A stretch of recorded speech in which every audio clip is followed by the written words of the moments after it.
Most people ruin crisp joinery before the saw even touches the wood. And one of these 7 errors is so subtle, even experienced woodworkers keep doing it without noticing. If you fix just one today, your joints can look cleaner instantly. That's why I like resources that shorten the learning curve.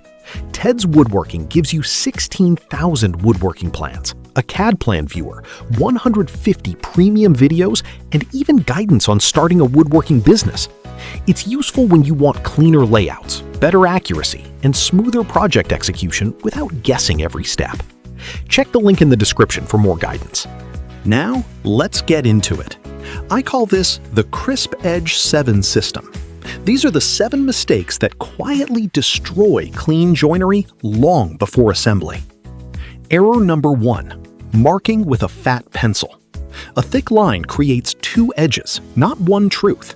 If you cut somewhere in the middle, you've already added error.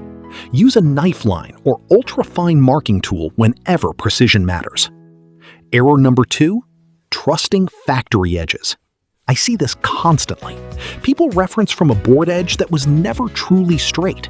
Then every measurement copies that flaw. One bad edge can ruin an entire cabinet.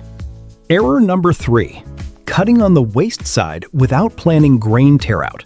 This surprises beginners. A perfectly measured cut can still look terrible if breakout happens on the visible face. Always decide which face matters most before the blade starts. Error number 4. Rushing the first millimeter of the cut. The start of the cut sets the path. If you wobble early, the blade spends the rest of the cut recovering. Slow start, steady finish. Error number 5. Ignoring body alignment. This sounds small, but it changes everything. If your shoulder, wrist, and saw line are fighting each other, the tool drifts naturally. Move your stance first, not the blade.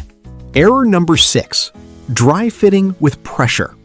If you have to force the joint during testing, you're hiding the real problem. Crisp joinery should seat with control, not violence. Error number 7. Sanding edges to fix fit. This is the sneakiest one. Sanding rounds corners microscopically. The joint may fit, but it loses that sharp shadow line that makes joinery look professional. Here's a quick real example. Say you're making a small drawer box.